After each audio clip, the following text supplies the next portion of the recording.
नेहरुबाई नेमकी काय विषय? छत्रपती शिवरायांची ऐतिहासिक जन्मभूमी आणि या ऐतिहासिक जन्मभूमीमध्ये दिनांक 4/12/2023 रोजी एक खरेदी खत झालं होतं आणि त्या खरेदी खतामध्ये ज्या पीडित आहेत शारदा अशोक कसबे यांचे पती हे व्यसनाधीन होते, मानसिक आजारी होते, तसेच त्यांच्या क्षेत्राचं एकत्रित कुटुंबातल्या वडिलोपार्जित प्रॉपर्टीमधलं ते क्षेत्र होतं आणि त्या क्षेत्रामधलं कोणतंही खरेदी विक्रीचा व्यवहार होऊ नये म्हणून जाहीर प्रकरणसुद्धा त्यांनी केलं होतं।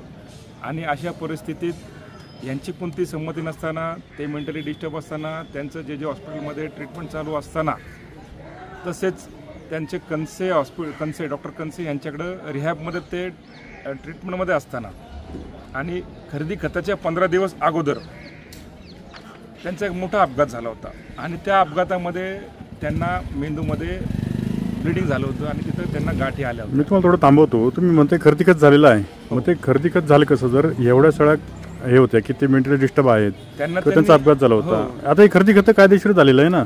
नाही, जरी कायदेशीर झालं असलं तरी कायदेशीर खरेदी खत मुळात बेकायदेशीर पद्धतीने झालेलं आहे असा आमचा आरोप आहे। कसं ते कसं?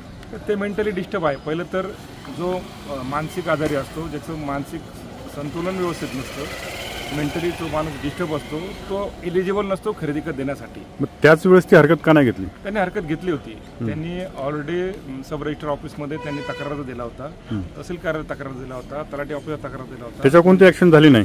काहीच ऍक्शन झाली नाही। आणि त्यानंतर असं असून सुद्धा प्रचंड त्यांना दारू पाजून, असं यांचं म्हणणं आहे का, त्यांना प्रचंड दारू पाजून त्या ठिकाणी खरेदी खताला आणलं गेलं आणि खरेदी खताला व्यसनाधीनतेच्या म्हणजे व्यसनामध्ये त्यांना खरेदी खत करून त्यांच्याकडून घेण्यात आलं बेकायदेशीर पद्धतीनं, असं आमचं म्हणणं आहे याच्यामध्ये।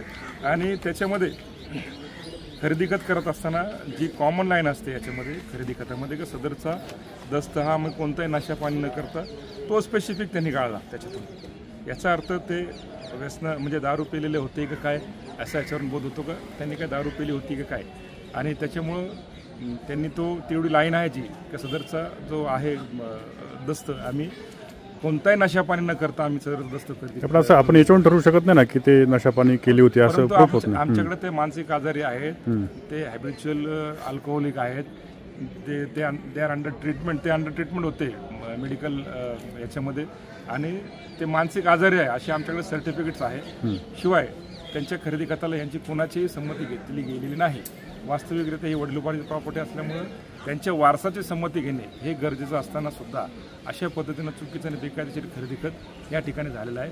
आणि त्याच्या विरोधात ज्यावेळेला खरेदी खत झालं आणि ह्यांना नंतर ज्यावेळेला समजलं की अशा पद्धतीनं खरेदी खत झाले, तर आम्ही त्यावेळेला प्रांताधिकाऱ्याकडे जाऊन त्या संदर्भी अपील आम्ही दाखल केलं आणि त्याचा फेरफार आम्ही थांबवलेला आहे आणि ते फेरफार रद्द करण्यासंदर्भात आता प्रोसिजर चालू आहे। त्याचसोबत FIR संदर्भात आम्ही मेहरबान कोर्टामध्ये गेलो होतो, जुन्नर कोर्टामध्ये, आणि तिथून 202चे रिपोर्ट्स या ठिकाणी आळेफाटा पोलीस स्टेशनला आलेले आहेत। त्यावेळेला कोर्टामधले काही कारकून किंवा तिथून येणाऱ्या डॉक्युमेंटेशनचा काही टेक्निकल अडचण आल्यामुळे थोडंसं डॉक्युमेंटेशन लेट झालं, परंतु ह्या अनेक दिवसापासून त्यांचं फॉलोअप घेत होत्या आणि आमच्या प्रकरणामध्ये काय झालं आहे, काय कुठपर्यंत प्रगती आली, म्हणजे ह्या सगळ्या शासकीय जे किचकट बाबी असतात त्याच्यामुळे ह्या फ्रस्ट्रेट झालेल्या आहे आणि त्यांना एक पतींना पण सांभाळायचं, 2 मुलं त्यांना सांभाळायची, अशा अतिशय हलाखीच्या परिस्थितीमध्ये ते जीवन जगत असताना त्यांना ज्या अडचणींना सामोरं जावं लागते त्या परिस्थितीत त्या फ्रस्ट्रेट झालेल्या आहे। आणि ह्या फ्रस्ट्रेशनमुळं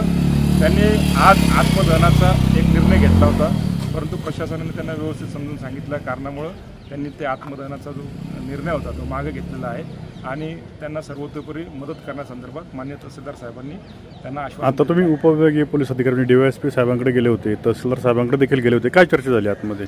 त्यांना हे सांगितलं का आत्मदहन करून काय होणार नाही, ही कायदेशीर लढाई आहे आणि ह्या लढाई कायदेशीर व्यवस्थितपणे तुम्ही कायदेशीर लढाई लढा असं प्रशासनाने सांगून त्यांना ते आत्मदहन करण्यापासून परावृत्त केलेलं आहे। आणि ते परावृत्त होऊन आता आम्ही त्यांना सांगितलं की ही लढाई कायदेशीर आहे, ही न्यायप्रविष्ट बाब आहे, याच्यामध्ये अजून काय सिव्हिल सूटमध्ये जाऊन त्यांचं खरेदी खत रद्द करण्यासंदर्भात जे काही करावं लागेल ते आम्ही सगळ्या गोष्टी करणार आहोत। मला एक सांगा, तुम्ही म्हणताय की यांची संमती घेतली नव्हती, वडिलोपार्जित आहे ना तुमची ही प्रॉपर्टी?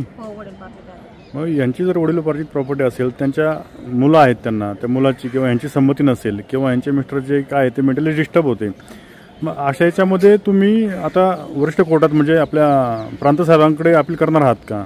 ऑलरेडी आपण अपिलात आहोत आणि अपिलामध्ये मान्य प्रांताधिकाऱ्यांनी त्याच्यावर स्टेटस कोप सुद्धा दिलेला आहे. त्याच्यामध्ये कोणतंही फेरफार होऊन ते सातबाऱ्यावर जाणार नाही अशा पद्धतीने सगळं नियोजन केलेलं आहे. परंतु ही सगळी लढाई जी असतात, महसुलाची लढाई किंवा पोलीस प्रशासनाची लढाई किंवा न्यायिक प्रक्रिया जी आहे, ह्या दीर्घकालीन बाबी असतात आणि याच्यामध्ये थोडं संयमाने आपल्याला घ्यावं लागतं आणि संयमाने ही लढाई लढावी लागते. परंतु एक महिला आहेत, त्यांना 2 मुलं सांभाळायची आहेत, त्यांचे पती व्यसनाधीन आहेत आणि या सगळ्या बाबीमुळे ते फ्रस्ट्रेट झालेले आहेत आणि फ्रस्ट्रेट होऊन त्यांनी एक आत्मदहनासंदर्भात पत्र दिलं. कारण पत्र दिल्यामुळं प्रशासन थोडंसं हे झालं, म्हणजे अलर्ट मोडवर आलं आणि त्याच्यानंतर मग त्यांनी कॉन्टॅक्ट केल्यानंतर मग आम्ही सगळे जाऊन प्रशासनाने चर्चा केली आणि मग त्यांचं मन परिवर्तन करून भाऊ तुम्ही आत्मदहन वगैरे काय करू नका आणि ही कायदेशीर लढाई आपण कायदेशीर पद्धतीनं संविधानाच्या चौकटीत आपण एक कायदेशीर लढाई लढणार आहोत आणि 100% हा खरेदी खते रद्द करणार आहोत आणि 100% यासाठी आम्ही महसूलमध्ये किंवा कोर्टामध्ये किंवा ज्या ज्या तत्सम ठिकाणी पोलीस स्टेशनमध्ये पोलीस प्रशासनामध्ये ज्या ज्या ठिकाणी आम्हाला लढायचं आहे त्या सर्व ठिकाणी लढा देऊ